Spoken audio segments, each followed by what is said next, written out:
Hello everyone, welcome back to our channel. We are going to continue with the third chapter of history of class 9, and the name of the lesson was Nazism and the rise of Hitler.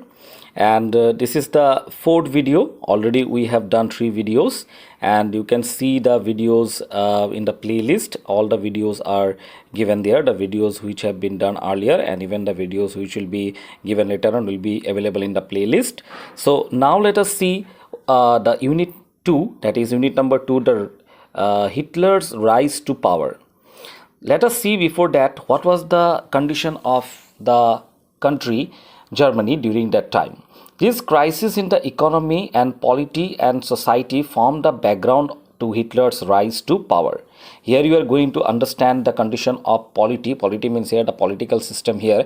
As you can remember, the Weimar Republic was not so much popular among the people. They were having, the constitution had so many defects, and it was formed as a democratic republic, and it was not so popular among the people. And moreover, the Weimar Republic was not able to bring any kind of confidence in the minds of the people here in Germany.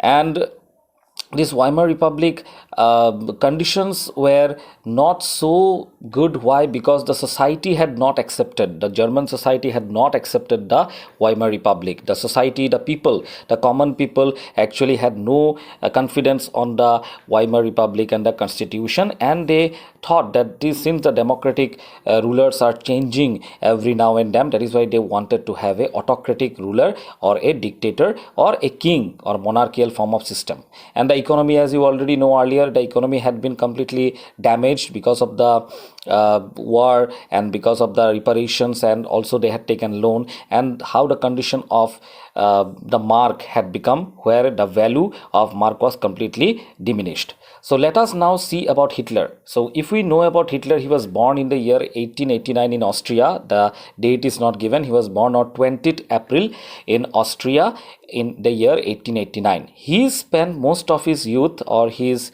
younger days in poverty. He was from a poor family. When the First World War broke out, at that time he enrolled for the army, and he got the work as a messenger, acted as a messenger, passing the messages in the front, that means in the battlefield, from one person to another, from one post to another. Later on, for his work, he became a corporal. Officer, and he earned medals for bravery also. He got so many medals for his good work in the war for bravery.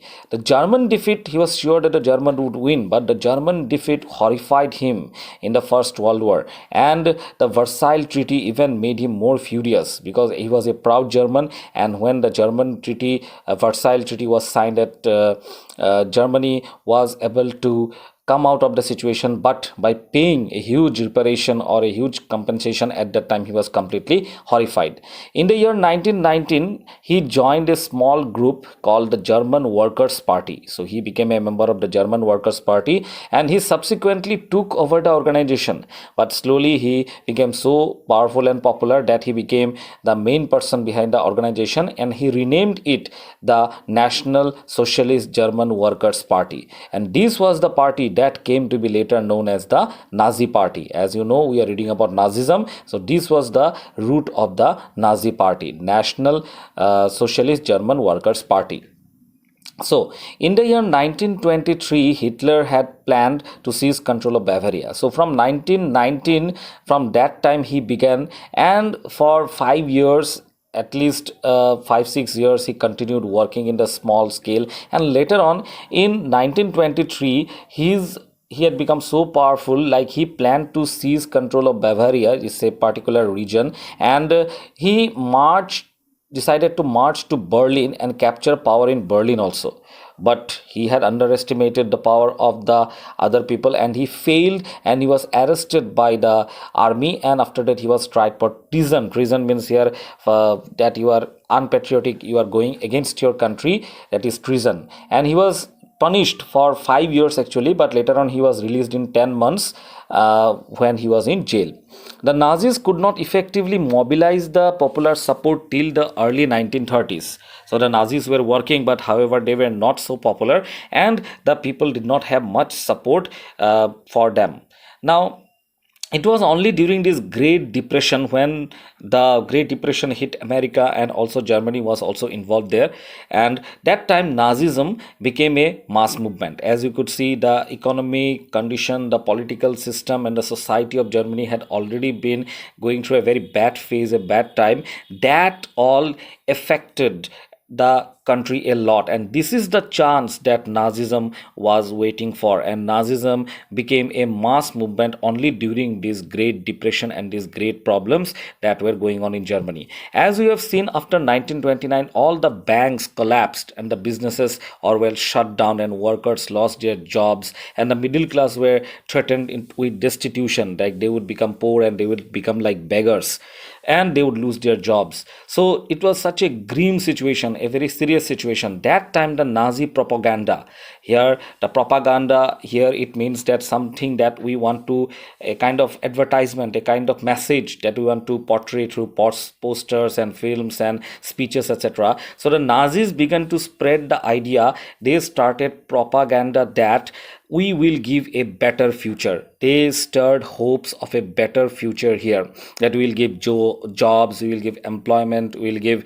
good business. So they said, if you support our party, then we will give a better future for Germany.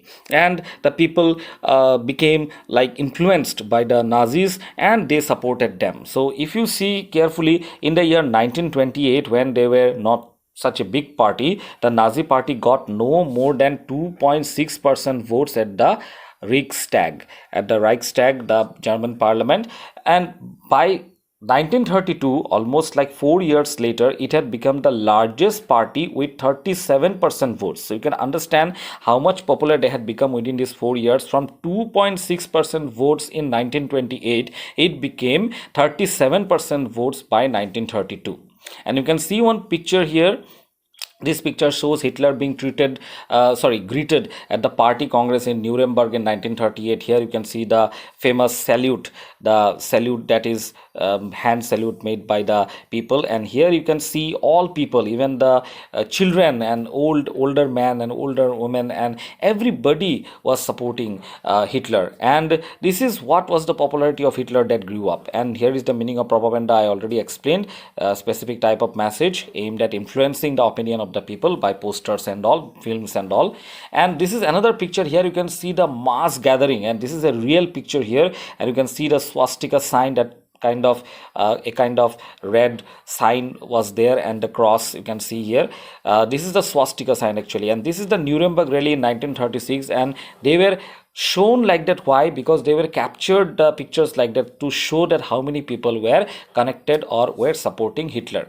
Now Hitler also was a very powerful speaker. He could influence the people a lot. His speeches created a kind of what you can say, a kind of great impression in the minds of the people, hearts of the people. His passion and his words moved the people, and they began to feel that yes, whatever Hitler is saying is really true. And he promised that I will build a strong nation, undo whatever injustice of the Versailles Treaty had happened, and restore the dignity of the German people. And he began to talk on the terms of the patriotic terms, and he began to restore the dignity of the German people. So all these things affected the minds of the people, and they thought, yes, Hitler is the person whom we can trust, and the Nazi party only will be able to save us. And he also promised that we will give employment, as Germany was going through a very bad economic situation. So he also said that we will give employment for those looking for work, and a secure future also for the youth, for all the young people.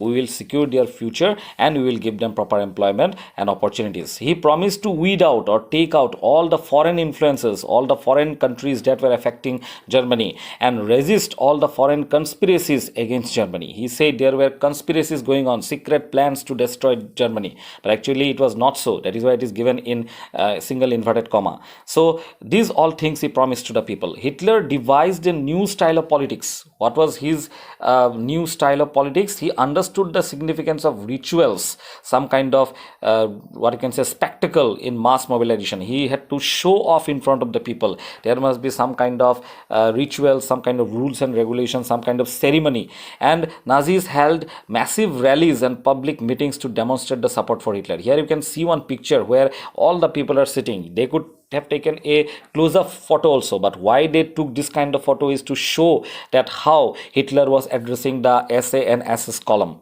and how the banners were shown there. So these public meetings were to demonstrate the support for Hitler and instill a sense of unity among the people. And here the people should be united. We are all together. That kind of feeling should be in the minds of the German people. And this was he was able to achieve also with the spectacle.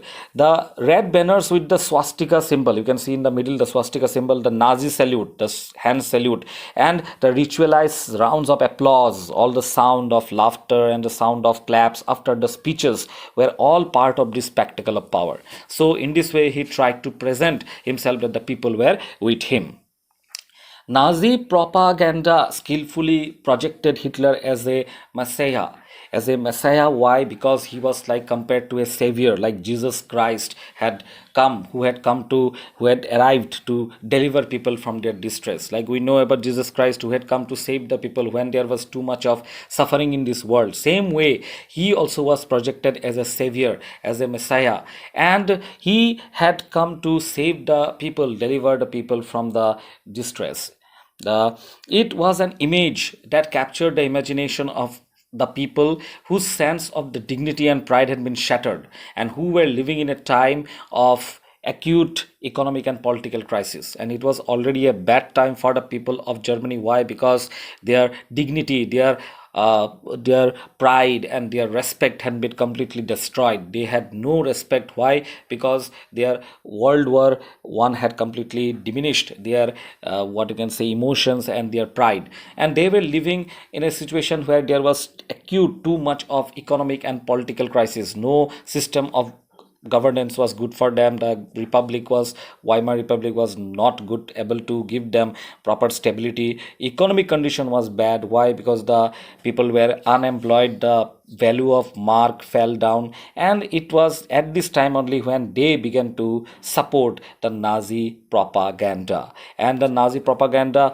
was able to achieve its goal. Why? Because they tried to move the minds of the people. So in the next one, we come to know 2.1, that is the destruction of democracy, how democracy was destroyed in their country, that is Germany, and how the people resorted and tried to go back to your dictatorship or rule by one person. So thank you. Till next time. Bye.